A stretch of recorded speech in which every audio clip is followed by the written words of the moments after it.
We will have the opportunity to ask our speaker questions. Please raise your hand and we will acknowledge you accordingly. Also, we must express our gratitude of thanks to the Asia World Expo as our supporting partner for live streaming our seminars. This has enabled our overseas audience to join us on the Global Sources social media platform and learn from the expert. So, for those that are watching us online, please don't hesitate to drop questions in the chat box and we will have the speaker to address them. Without further ado, let us invite our panel speaker on the stage. Mr. Alex Kong, the distinguished engineer of TwoShoot Greater China Cybersecurity Service. Mr. Benny Chang, the Vice President of Strategic Account Management in PCCW Global. Mr. Kev Hao, the Head of Security Engineering in Chepong Software Technologies Limited. Mr. Lawrence Law, the Security Consultant in Hong Kong Computer Emergency Response Team Coordination Center. Last but not least, our moderator, Mr. Ernest Low, the President of the Hong Kong Internet of Things Alliance. Thank you, gentlemen. The stage is all yours. By the way, do we have the remote control so that we can control the slides? Do we have the remote control?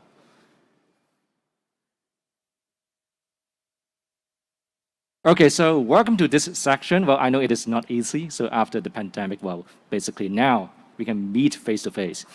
And today, well, it is our honor. So it's our honor to invite these star speakers. Well, if you read their profile, you will know that, well, they're really the experts in their domains. So today we are going to have very, well, in-depth discussion on how we can avoid some pitfalls of IoT devices, okay? So first of all, well, let me briefly introduce myself and our association. So this is Ernest from HK IoTA. Yes, next slide,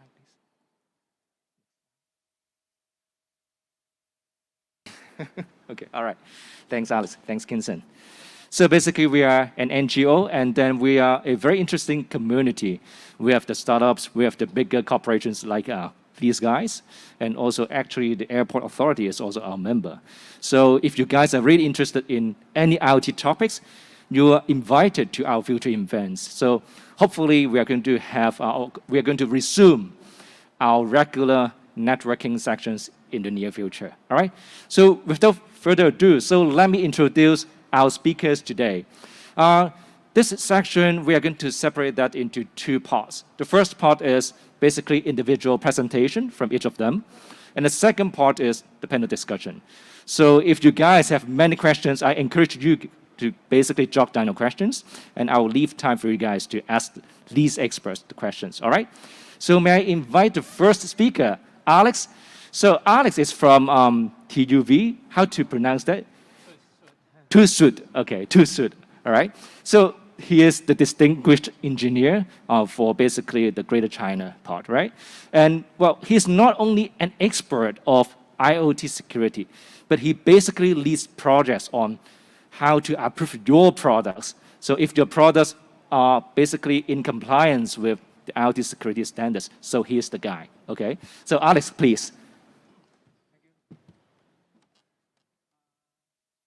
Stand here or go over there? You can just...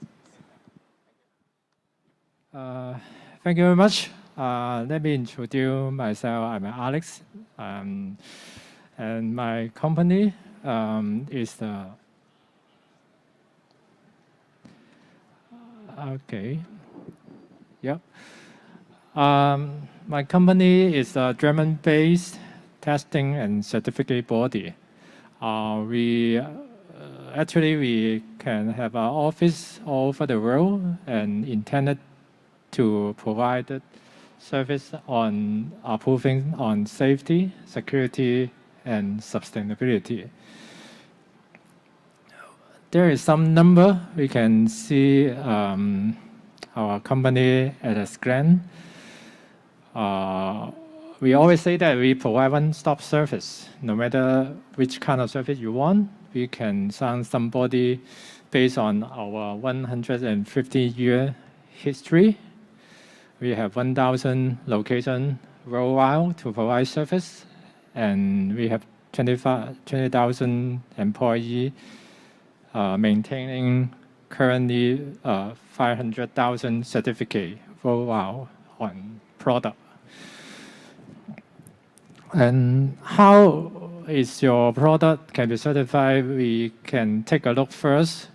What is the challenge and what is the risk can originate from product. Data from 2019. From there, we are start to call IoT. We always say smart something, and you can see the smart coffee maker. Smart coffee maker for us maybe just a device can start the coffee remotely, but in this case, the coffee machine can be hacked, and then not only can train the setting of the brewing, but also can be the entry point to other devices for the same network. This can see at the bottom that the security risk can come from the security communication protocol, and you can see a standard. Maybe you don't know much, but in European area, they are always rely on this standard ETSI EN FILP 645 as a basic requirement with your product want to go European market. And there is a course 5.5 can address this problem. Another even simpler product is just a rating scale. Maybe rating scale do not bother you about the security risk, but along with the protocol can connect to the network and connect some information. There is a term using in German or European privacy law that any data can identify you. The data should be protected by the device. So the device can share out some data, MAC, IMET, and other level data, encryptedly outside without your consent. It will cause a problem, even a simple product like a body scale. Another very common product and very simple product is smart home lighting system. No matter it is just a system or a light bulb, it can be also successfully hacked, not only on the light bulb, but also on the computer system, can enter your computer system and spread malware across the system. And the last one can date back to 2018. When you want to save power, you will want a remote, they say smart spark plug. Anyway, the smart plug is also very simple, just on and off, but it can be a middleman to turn and off on of your TV. You don't want, they do it. But also can be an entry point to your home smart system. Okay. No matter what IoT device use for you, the first point is protect your privacy. And the privacy penalty for Europe can be up to 4% of your annual revenues. So you can see some number here, but it is not the biggest number, I would say. You can see the penalty grow up exponentially. This is the number from 2021, last year. The scale cumulative number up to about 200 million euro. But you can see after 1 year, the penalty up to 2,000 million euro. The bigger contribution you can see the big slab is from Amazon.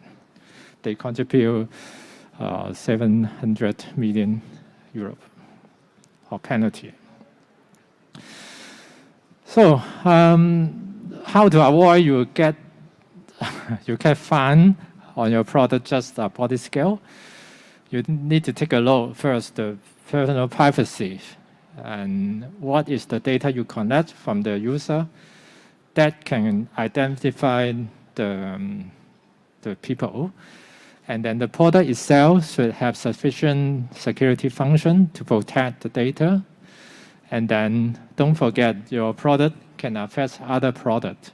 In the case on the left side, this is a DDoS, denial of service attack. Normally, you will have some website be attacked by other device. You may be one of them at the DDoS level. So the manufacturer will ask some question. My organization is new. Where to begin? Maybe the manufacturer will ask, there's Django or Guardian there. What is the common baseline?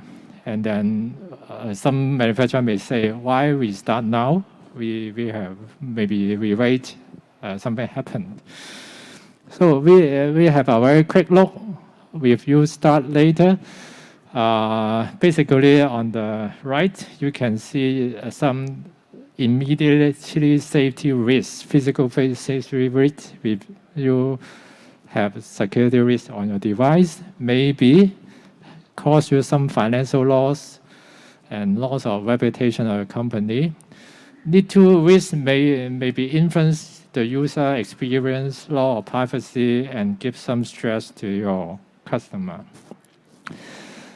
And this is the use case for baby monitor. It is classified for high impact. And this is also recorded in some database we will track through to make sure you don't make the same problem when you place the product in the market. So you can take an overview. Security test can based on product itself or together with the service. And another level is come to your company, whether you can protect the data securely. You can see a lot of standard here, European standard, US standard, color standard, just ask me. And this is the overview. You don't need to read them, but you can see there are still no common requirement for security, network security, and privacy.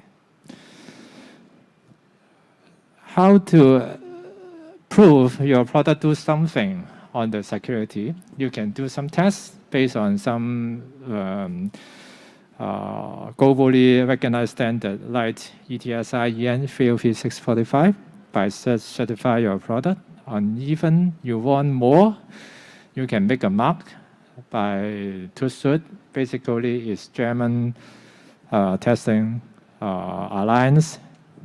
Based on your usage, you can select high level, substandard level, and basic level of security to mark on your product to tell your customer your product is safe. And on top of your product, you can do on your mobile device and the cloud service. And for your company, if you worry that how you can handle the personal data securely, you can do some GDPR, General Product Protection Regulation assessment. And actually, the whole business life cycle you can assess, and just leave it to me. Thank you very much. I give a very quick introduction to how you can prove your product security. Thank you. Thank you very much, Alex. Well, so now you guys know, so if you really want to have your products approved, so you know who to go, okay? So, well, there are many security measures definitely we are going to learn about. But then if these measures are not going to address clients or corporate needs, then they will be meaningless, right? So that's why now, may I invite Benny, the Vice President of PCCW Global. So Benny is basically, welcome Benny. So Benny is basically getting involved in a lot of clients' projects, and he, in particular, he knows very well the needs of different corporates. So Benny. So thank you, everyone. So first of all, thank you for the invitation to join the event. So good afternoon, everyone here, and also for the online audience. So glad to have a talk with you. So my topic is talking about how to automate and manage your IoT device agilely and also security. So very quick to introduce me, myself, Benny Chan. I'm from PCCW Global, Console Connect. And you think about PCCW Global, it includes a lot of different business units. I'm on the business on PCCW Global. So I work in the group about 21 years. Around 13 years, I stay in PCCW Global. So I think a very long history of my career in PCCW Global. So in the company, I have two roles. The first role is from sales and after sales. I look after the strategic accounts to look after all the enterprise in Hong Kong. Okay, and the second part, I'm the Console Connect meeting place business owner. I'm looking after about the platform development and how to build the user community riding on our software-defined platform to develop different user community like IoT community and also different industry based on the requirements. So this is my very quick intro. So back to the topics, talking about the IoT. So IoT is not a new name. It happened few years or 10 years. It means Internet of Things. So think about that. We're trying to put everything or even anything in the futures, make them have life. Okay, so once they have life, it needs connections. So Internet of Things is being like here. So you can see the graph, everything need to be connecting to IoT using different connectivity. For example, you can see the graph, you can see like Wi-Fi, Bluetooth, like a LoRaWAN, Sigma, or like 4G, 5G in the future, subject to different application of yours. And then you can see that in the global wide, you can see that different industry or different countries, they should have different number of usage in different regions. And of course, every region is keep increasing of using this. Okay, so in the diagram, you can see that almost everything now can be go online, or even though in the future, you can imagine everything can be have life. Think about personal, we can have, iWatch or some sports suit, they can be also have IoT to make you know about everything. So I think this is all around us for the IoT device. So we can imagine IoT device, we can say that maybe a static. It means like they are staying in one location, indoor, outdoor, local, or global. Okay, or say the device is dynamic. It means like the logistics or some things that they're movable. It means the IoT design for the connectivity will be different. So we want to make everything, go to life. They can report something to us through the digital transformations. Okay, so in the bottom of the graphic, you can see right now we are living in the real world, right? We are very realistic. We are walking, we are talking. But what in the future, we want to make use of the digital transformations to make everything can be digitalized. And you can think about that. There are a lot of business opportunity coming though. For example, many like custom-built IoT devices can be made so as to facilitate the future worlds. And then you can make use of different kind of technologies for the connectivities and then connect to your application layer or the service. And of course, thanks for the cloud technologies, and we can do the digital transformation, making use of the big data, AI, and also machine learning, so that you can teach the system or IoT how to analyze the data and then make a simple recommendation of data. But of course, this one will help human to reduce some kind of work and then to make more smart decision based on today's technology flow. So this is a very big wave of smart industry. We are calling them an Industrial 4.0. Okay, so although you can see that there are many benefits, but also you can see that that may be some threat we need to look into. Just like the topic, are we being watched? Okay. Okay, so this is a very complex component containing from different, we can say, stakeholder. Very simple, you think about, for the devices, they are sensor. So the IoT sensors, the main thing is they collect the data. For example, humidity, for example, temperature, location, blah, blah, blah. They are sending their data back to where? They are making use of the connectivity, for example, like static or dynamic traffics, local or regional, and then you choose your connection methods, okay? And of course, the main thing is back to the server or the application layer. So mainly on cloud, on data center, subject to your requirements, your application. For example, you're working on some personal, enterprise, or different angle based on your setup. So, the enterprise, personal, every stakeholder, they are facing some challenge. But of course, we want to make use of the benefit, and we can look into the challenge. How can we manage the security on IoT? So we are a network service provider. We can call ourselves as a network as a service provider. Okay, we have the international network. We also have the mobile network together. And this is the benefit that we want to mention or our strategy. We are focused on the second layer, on the network connectivity layer. Okay, we want the user can visible and manageable of your connectivity. We want the customer can be simple to use, secure, and also can self-service. And also, the service can be flexible and scalable. I think in the agile environment, we cannot, commit everything. We want agile, pay as you go. I think this is one of the IoT features is built on it. So we as mentioned, we own our mobile network, and we also have the very simple data SIM card that we sell to the enterprise. So emergence a IoT device, if they are using the very simple data card to connect to internet, it is okay. It can access to the application. Okay, or even though some application in cloud, they can do it. They can use a mobile network and going to a T1 network provider and connect to the cloud. It is fine, but they have some threat here, right? And what we are trying to do is we want to make them simple, secure, manageable, and simple to use.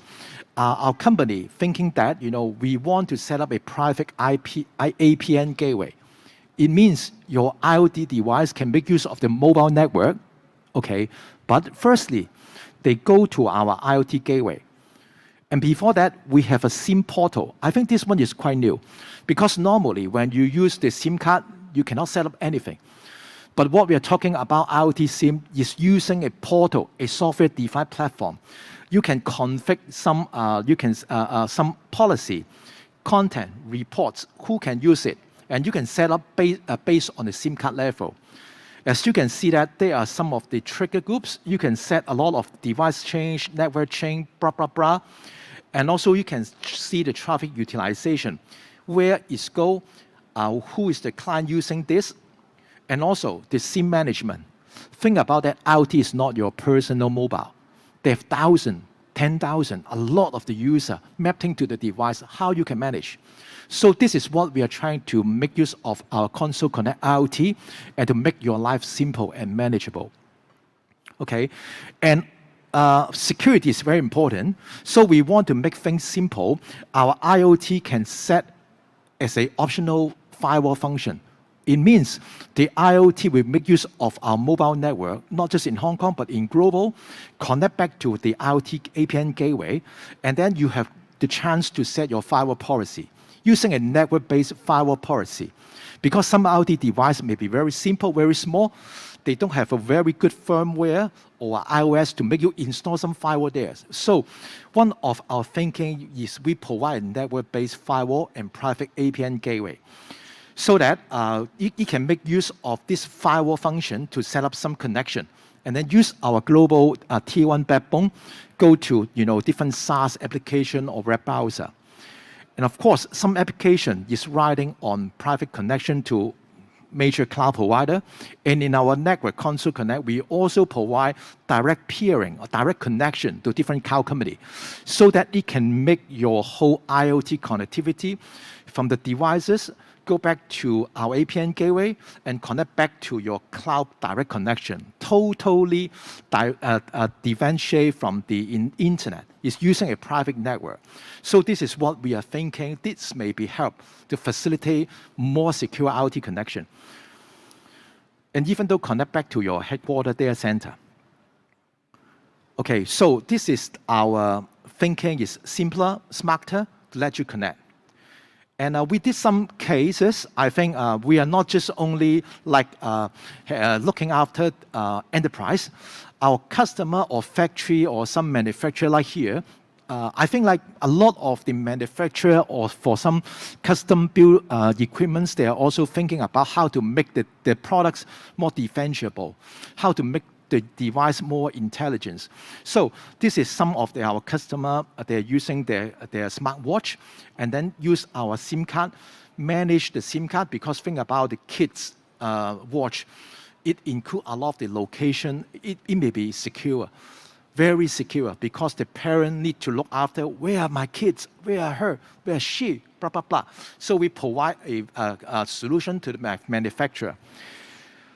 Okay, for logistics, because we are talking about some movable, not just Hong Kong, but this is a logistics firm around the group, and we provide a global IoT solution for them, make sure everything is secure and can manage, and also cover international. And also very important for some mission critical application. Think about aircraft. This is handling very safety and secure data. So this is also riding on our console IoT secure gateway to make everything can be saved. And what we are trying to do together is a community. We are trying to build a 5G smart connectivity around, every angles. We want to make everybody can join. And we are also making some internal development of some solution. For example, making of Zoom, and then making some of our software platform. And of course, in the future, the IoT device is more focused on the location. So, in Beidou, this is a navigation company in China, and we are going to launch some down to CM grade location tracking. And we can facilitate a lot of the requirements of IoT that require very, very demanding location tracking solution. So I hope this slide can share to you, and don't feel I'm too boring. Thank you. Thank you very much, Benny. So, well, definitely we need efforts from all parties in the ecosystem to work together to basically ensure the IoT security. And now that's why I want to introduce our third guy, Kev from Checkpoint. So if you guys are really interested in IoT security, very likely you will have read reports from Checkpoint from time to time, right? Because they have done a lot of penetration tests, and well, there are several famous ones. So without further ado, please, Kev. Hey, hello. Hey, good afternoon. My name is Kev. I'm from Checkpoint Software Technologies.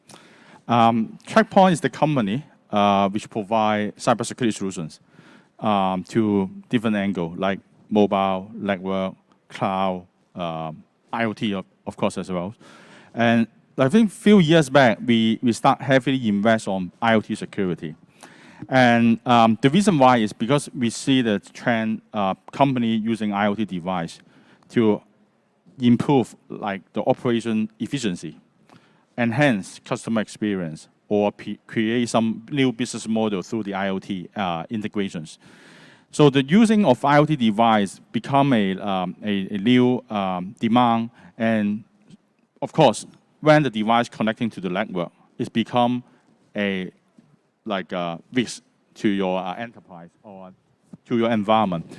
So that's why today I would like to share a bit about why IoT device is being hacked very easily, and also some best practice for you guys how to protect the IoT device and also your environment.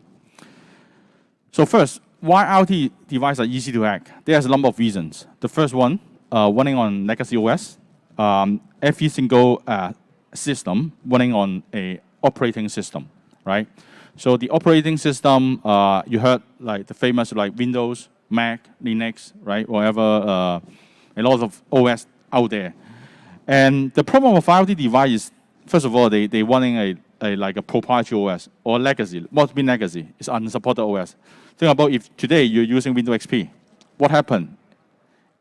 Can you upgrade? No. Basically, Microsoft don't provide you any like patch to upgrade the system. In terms of upgrade, a lot of upgrade, there's two purposes of upgrade. One is fixing issue. Second is adding new features. We always recommend our customer or client to keep updating your application, not just because of the new features, but always make the application or software using the latest version because there's a lot of problems. The vendor provided the fix to resolve the problem. That's why you need to keep updating the application or system. But the challenges of IoT device is difficult to patch. Think about the environment. You have like 1,000 or 10,000 of IoT device. How do you patch?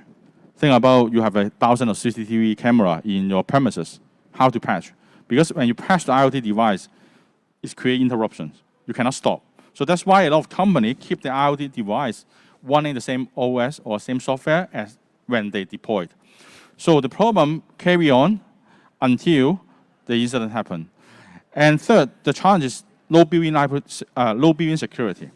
It's very challenging to add security into the device because the device, first, like low standard. We don't know what kind of OS they're running, not like Windows. Like Windows, we have endpoint security, we have antivirus, we have a lot of anti-on protections.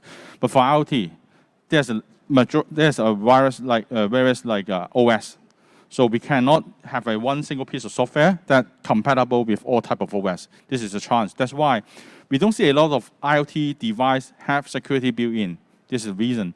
And some other like misconfiguration or unchained password. You have the password, protect the device, prevent unauthorized login, but the device never change, right? And the last but not least is accessibility.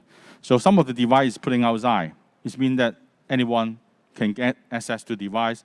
And some of the device have a USB port built in. If you plug a USB thumb drive as a malware, infected. This is the like a very high level summary about why the IoT device is easy to hack. And actually, like not just like theoretically how easy, but actually we did some research since a few years to how to hack to the IoT device.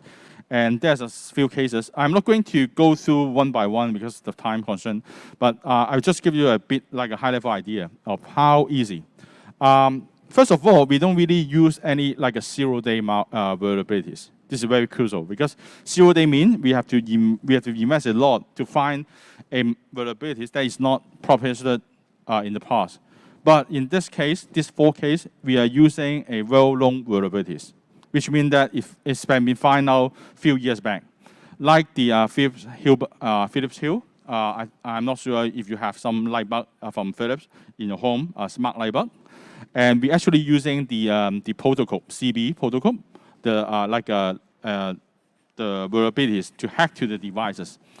And second thing is because when the device being hacked, it's not just impacting the device, but also the network that the device connect to, like the case in the all-in-one printer.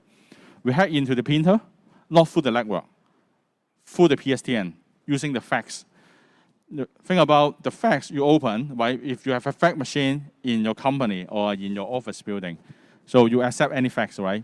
But we send a malicious fax to hijack this all-in-one printer. And this all-in-one printer, because it's not just fax function, but it's also printing function, network printing function. So it means that it connects to the network. So we're using this all-in-one printer as a backdoor to connect back to the corporate network. This is another example. And another way to hack to the IoT device, like the LG robot webcam, we are not hacking the device. We hack to the cloud. Using a well-known vulnerability to hack to the LG cloud. Of course, we are not really hacking, but we try, if success, we can take over a user account from the LG cloud and then connect to the LG robot webcam to have get a remote access so that we can look into the webcam, and then the webcam have a camera built in, so we can face the camera, built-in camera, to walk around the environment, what kind of thing inside. This is the some of the example of what we did, but again, IoT device is not really complex to hack, so that's why we are seeing a lot of IoT attack happening on and on. And just like, again, the IoT device, one is being hacked, there's two impacts. One, the device itself, like the hacker changed the function of the device, stop is running, it's create impact, but more than that is the device can be a backdoor to connect back to the network. And they can locate the data where you store. They can make use of this device to do a literal movement, right? Like sending malware to other systems inside the network. It's create much bigger impact. Here is some of the well-known like IoT attack that create like a major interruption, disruption. First one, healthcare. If you heard WannaCry, one of the famous like ransomware, and happened in 2016. It's actually one of the biggest impact is it's not just the people who get the ransomware to pay the Bitcoin, but also some of the like critical environment, like hospital, like in UK. There's some like a machine, it's an X-ray machine, get infected by the ransomware. It stopped the services. And another important one is back in 2019, I think, is Ukraine, the power grid attack. So it got attacked by the hacker, and they cannot provide this power to a number of cities for weeks. Think about if you don't have the power in your daily life. Think about if a hospital, they don't have power in the hospital, what happened? And last but not least is for enterprise, the device we are using today, like VoIP printers, is all is high risk. This is another like a research from Microsoft actually. They found a Russian hacker actually hacked into the VoIP and printers in the network, making use of this kind of device to do some kind of data exfiltration from the customer environment. So IoT represents a new frontier in terms of cybersecurity. If you want to protect your business, one of the things you need to protect your IoT device.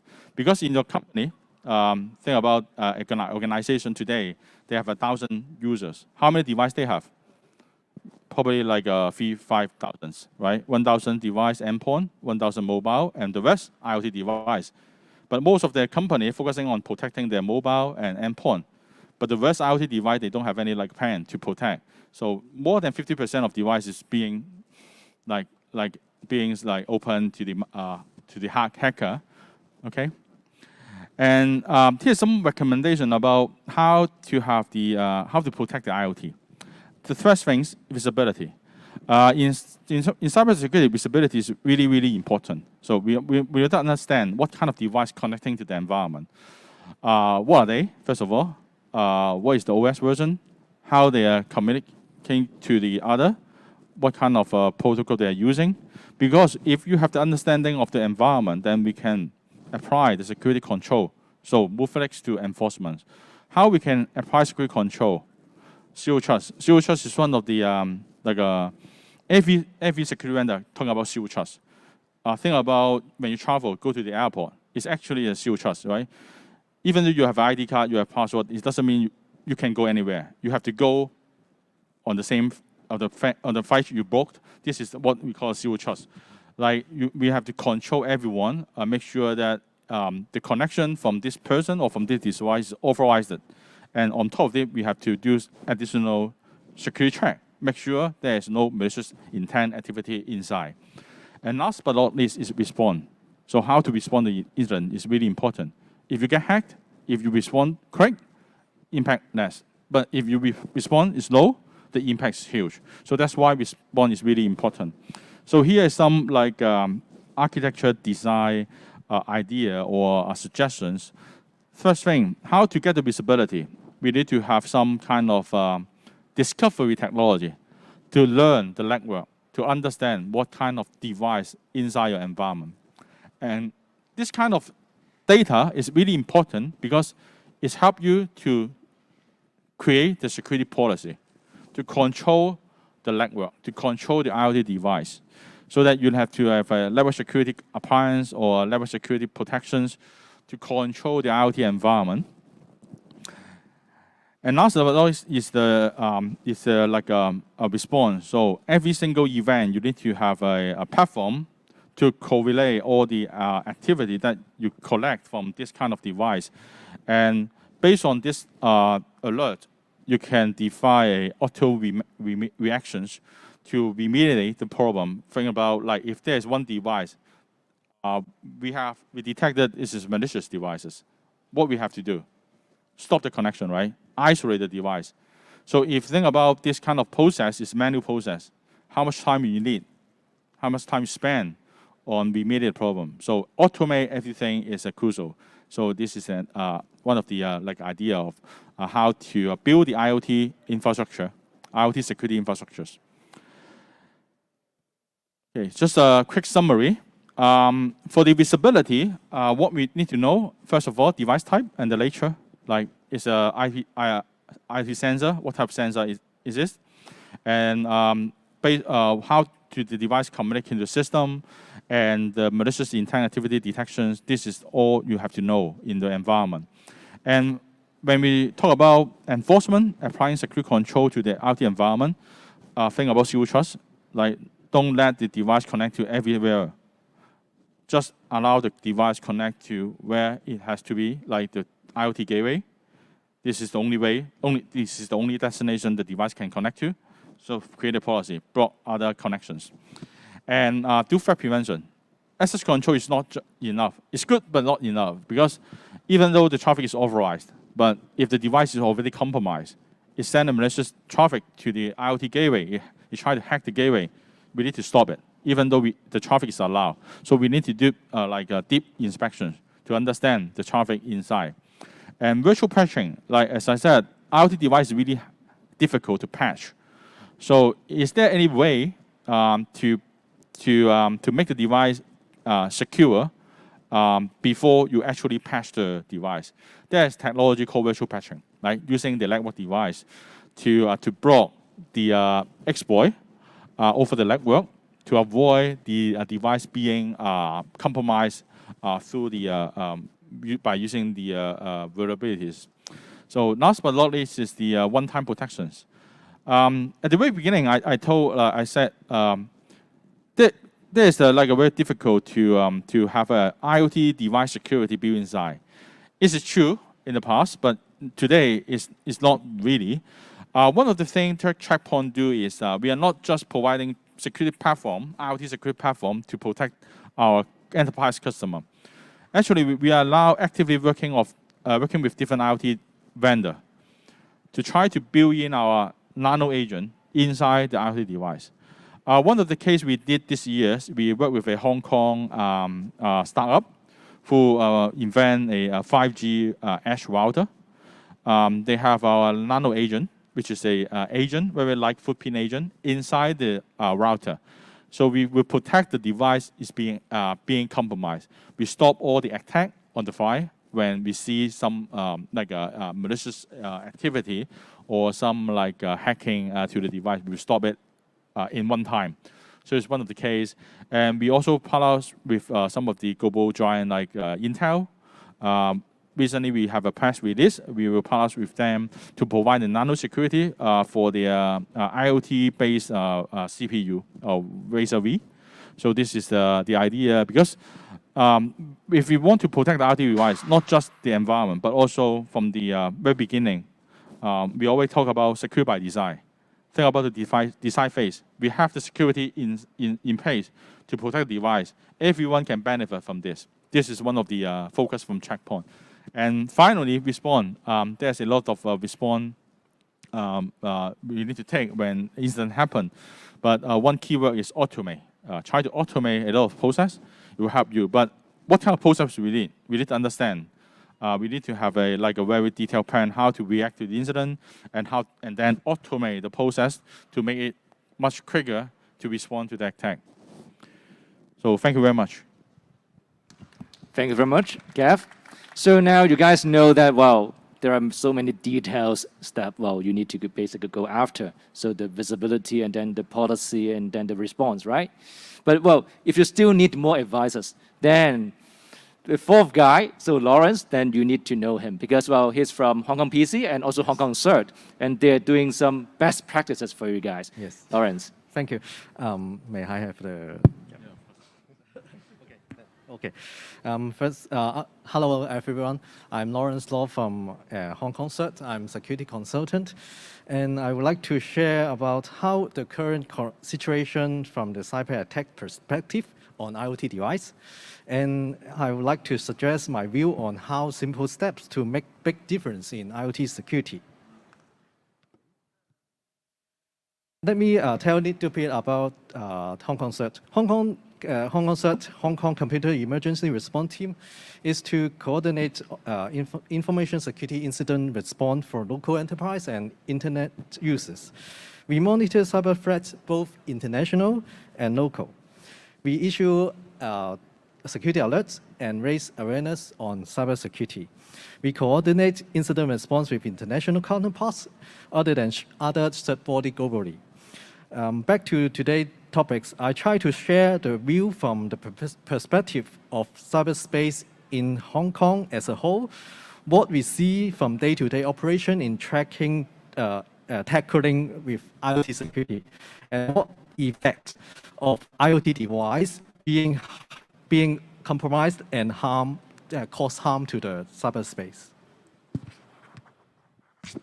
Okay. Let me share a bit of statistic of incident report handled by Hong Kong CERT. You may see botnet and phishing are two major types of incident, where botnets contribute 60% of the incident. Hong Kong CERT has ongoing botnet takedown operation about compromised IP where the host and device is infected by different botnet types. We will inform ISP to alert IP owners about the problem, and hopefully the owner will fix the issue and clean up the problem to keep the Hong Kong cyberspace clean. We covered different types of botnets. Some may be well known on IoT device, which is Mirai and VPN filter. Okay. So how cybersecurity leverage insecure IoT device? The first one, maybe everyone knows that DDoS attack. Some other speakers already mentioned it. From the news we saw in last few months that traffic volume generated in DDoS attacks is growing and ever breaking the record. And also, during the Ukraine war, we observed DDoS attack on government sites of both countries, and also pro-Ukraine company and related organizations are being targeted. The most recent news is that you may observe from last few days, US airports websites are being targeted and also causing downtime on many airports in US. So how attacker generates those traffic to cause the harmful attack? If I'm the attacker, I think I will target those devices that are widely distributed, has common unsecured configuration, and also has many known vulnerabilities that are seldom patched timely. So you may guess, obviously, IoT devices that target. And so they simply turned it into botnet and launched DDoS attack. So let's jump to the botnet side. We see some news saying that botnet has many developed, evolving, and have many multi-purpose botnet besides launching DDoS attack. And it is keep evolving. So let's look a bit deeper about IoT botnet. It is increasing number of Mirai botnet variants because since the Mirai source code leaked in Hacker Forum in 2016, many more botnet variants appeared based on the Mirai source code. And we also see that the botnet architecture is changing from command control architecture to peer-to-peer. So it's caused it harder to be detected and taken down. And also there are many new attack capabilities. Nowadays, botnet not only used to launch DDoS attack, it's also, you see from the list of the box, there are many common capabilities of botnets nowadays. Some points to note is that for example, the VPN filter botnet, it's infect the router and then sniff your data. And also another worth noting is that attacker is trying to use the botnet as a stepping stone to hide behind the real attacked IP so that you cannot trace back to the attackers or block or take down those the command center of the attacker owned. So it is, and also we see there are frequent updates in their attack tactics. They add different modules to leverage new vulnerabilities to compromise more IoT devices. Once again, many vulnerabilities that are not patched timely in IoT ecosystem is a very common situation we see in the past. So, after mentioned about the above how the situation was, I think both users and manufacturers has a role in IoT security, but it's not much to do from the user side, except we raise awareness for every users and tell them keep your IoT device secure and keep the software update. But I think it would be not too difficult to improve the IoT security situation if we take security by design approach from the manufacturing side. To put it simple is that take security into the consideration in each stage of IoT lifecycle and to make the device secure by default.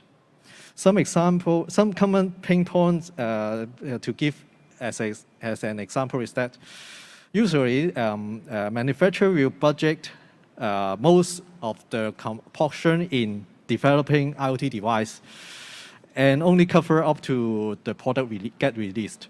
After the device are deployed, you may find it is hard to maintain the device security because it's costs extra costs. And we really need to leverage different tools to help keep checking and maintaining the software patch update for the user to do it simple. So it's turned out that most users are set and forget behavior becomes a norm and the software will never get updated. So I have observed many cloud platforms, for example, some speakers already shared their platform, has expanded their support in IoT security service portfolio. I think leveraging those platforms to support may help manufacturer to get the job done more easily throughout the life cycle. If we can ongoing maintain and keep track of this device software update, it will definitely make big difference in IoT security. Okay, let's go further down to earth how to make IoT device more secure. I know some overseas country has launched some regulation and labeling system on IoT security in recent years. More IoT security framework and baseline security has becomes available in past few years. Here I would like to quickly introduce Hong Kong CERT has released the IoT security best practice guideline, which is freely available in the Hong Kong CERT website. It is a quite handy guideline for SMEs to follow and let them know what to consider in IoT security without reading or finding different lengthy documents online. We use a checklist approach in the guideline for ease of reference. It covers 5 areas: the personal data privacy, and application layer, management layer, network layer, and perception layer. And in the guideline, we have a list of items you have to consider. For example, the privacy. Do you follow the personal data ordinance? For application, do you follow OAuth or standard? And for management layers, do you have the device identifier, and also can you manage the software update? For network layer, do you have encryption, authentication, and authenticity check for the communication of both ends? And for the device layer, is the device integrity is okay? Is the software? Do you have software update mechanism? And also, the many problem is that the default password do you mandate user to set up at the first time? So I encourage all of you to download the guidelines to have a look. And also, Hong Kong SET has also released some security study on different IoT network protocol, for example, Bluetooth, Wi-Fi, and CB. And this is the last slide. I encourage all of you to subscribe our Facebook and LinkedIn channel to receive the latest security alerts on IoT security. Thank you. Thank you very much, Lawrence. It seems like we have got like 45 minutes left, but see whether we can extend that to like 10 minutes so that we can basically discuss a little bit, all right? So if you guys have questions, please prepare them, all right? So because of the time, so maybe let's focus on like two things. The first thing is the incentives of basically making all the devices secure. For example, for the public, is there any incentive for them to make it secure? Maybe they will say, okay, I know that there will be some loopholes, but so what? So what? I know I'm being monitored, but then it seems like there is nothing to lose, right? Well, the data of mine is not really important, so they may not have enough incentives to do that. So what do you guys think? I think the first there are two drivers. One driver is from the regulation, and the second driver is from the users' choice. For the regulators, you can imagine if there are requirements, the manufacturer will done something on their products. On the other side, if the user has demand on the IoT security, they will drive them to have the IoT security considered. I think one of the things is awareness, right? If the user aware of the impact of what happened if the device is being hacked, then I think you will have some kind of concern about, I need to have to protect my home, right? For example, I'm using smart home, so that I need security, of course. But again, the problem now today is the awareness is not high. People don't think if the device is being hacked, they do have some impact to them. Yeah. Sorry. This is exactly the question why there's more and more regulation and privacy law need to implement to help. That's those people not aware that the security problem, not only just the information you put in, but also the home network and the whole data eco-cycle in your home can be affected. So you will see that more and more regulation come out and the security risk is higher and higher for IoT device. Yeah, I totally agree with all the speakers. I think the main thing is about the consequence that you may encounter, subject to applications, that whether this is very personal or it will affect another parties or very serious problem if the data is being let out. Yeah, and then I guess maybe, well, for the public, money is also an important factor, right? So if their devices are being used 24 hours round the clock, they will receive a big bill, right? For the electricity, right? So that is for the public. What about for the enterprises? Well, are there any consequences if, for example, if their products somehow have some loopholes that causes some serious or severe incidents, for example, data leakage? So is there any regulations right now to basically hold them accountable? Yeah, you can see my PPT. We show that the penalty is grow up exponentially from 200,000 last year, a communication value for penalty up to 2,000 million European dollar. But I would say the biggest contributor, maybe we don't need to think about it, the scale, but the minimum charge for the penalty is 20 million, no matter how big your company. So you need to take care with your product. As simple as a body scale may affect the large group of people that will make you at a risk of your company. Yeah, of course, this is very important to our enterprise because like one event, it will make you famous. Okay. Like but- Amazon, right? Yeah, make you very famous. So it will seriously affect your corporate image and also about your customer confidence level about your products. So I think this is very important. Yeah, I think in Hong Kong there is no penalties mechanism for data breach, but I agree that in Hong Kong enterprise has the reputation more important than other things. So they still will keep the security as a crucial important consideration.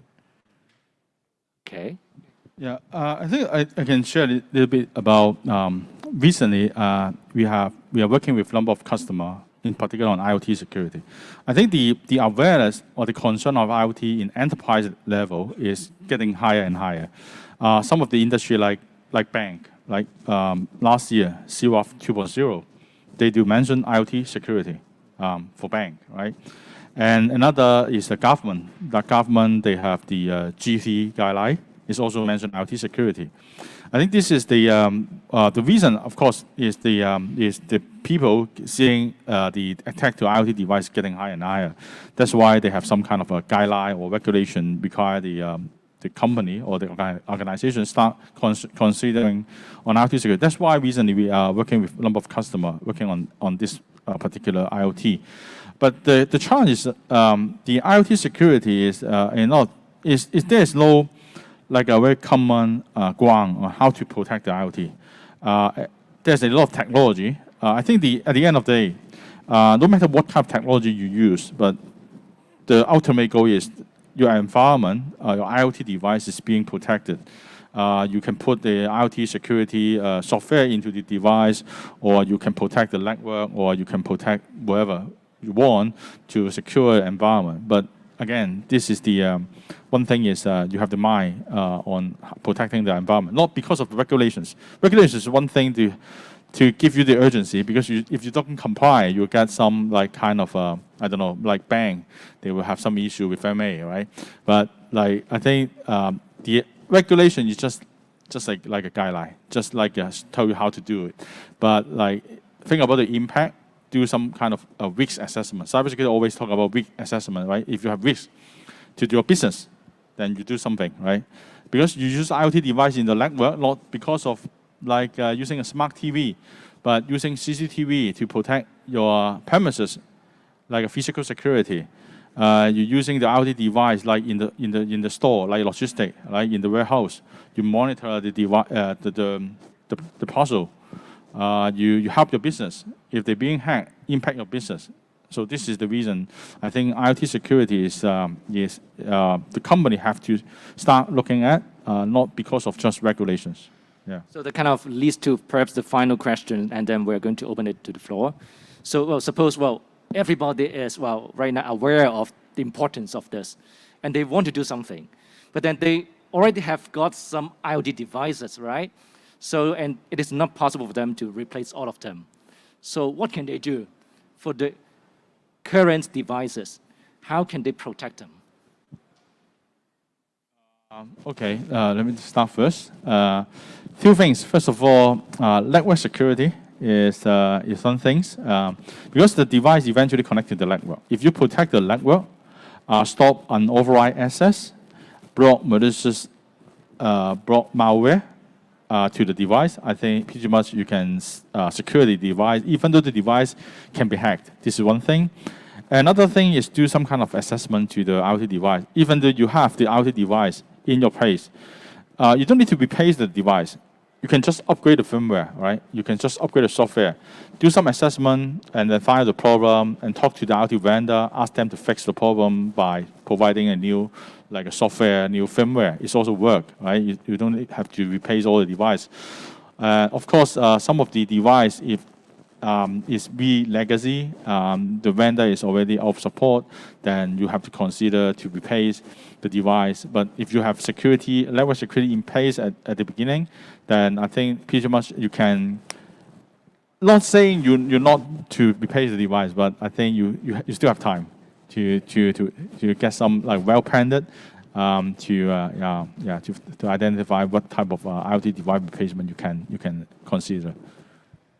Very quick supplement is that I think if as a user, maybe they can adopt some DNS filters service, which is readily available in the cloud service.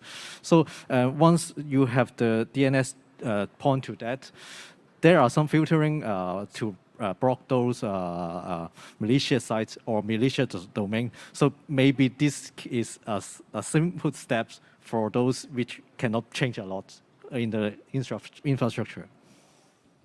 I would say the manufacturer need to first to do is ask your customer what they want, ask what is the requirement of your target country, and whether it is a government tender, any purchasing requirement or government security requirement.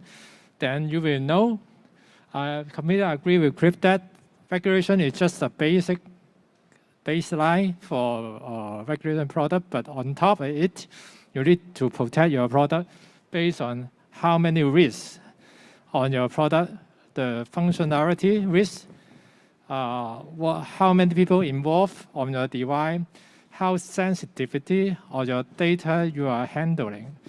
This is why before we don't have IoT concern because your data is not so easy to be collected, but now your personal data is easy to be collected, so you need to start to worry that when you collect some data from by your product to the customer, the more you get back the data to use, the more need to worry that the data come out, you will take the responsibility with the data, bridge out the problems. So start to ask another big brother and your customer. Thank you.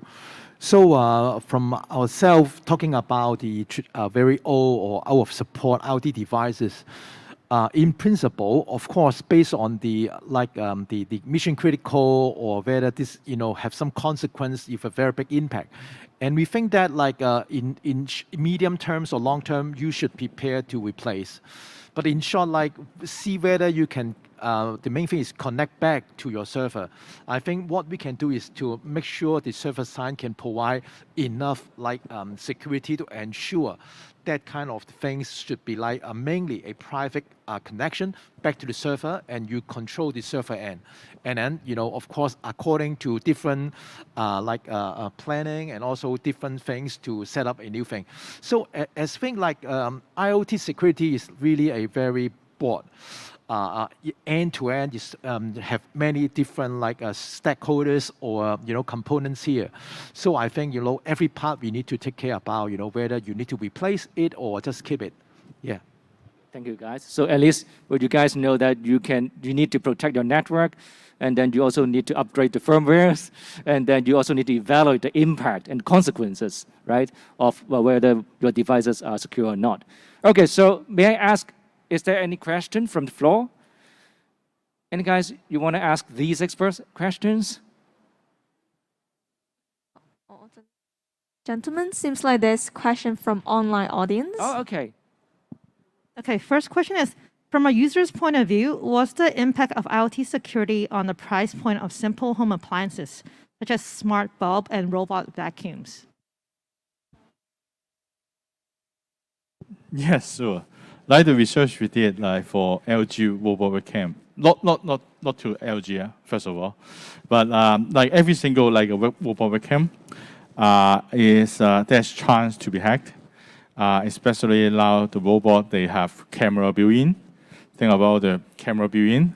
If the robot get access from outside, from hacker or from whoever, and yeah, think about the impact, right? Think about you walk in the home naked. What happened? So this is I think this is the people need to think about. Even a home appliance like a robot webcam, you have to protect. But like a home use, how to protect is important. Is it really need I install a secure software on every single device I have? Not necessary, but I think you have to create some kind of network security policy on your router. Like home use router also a firewall policy.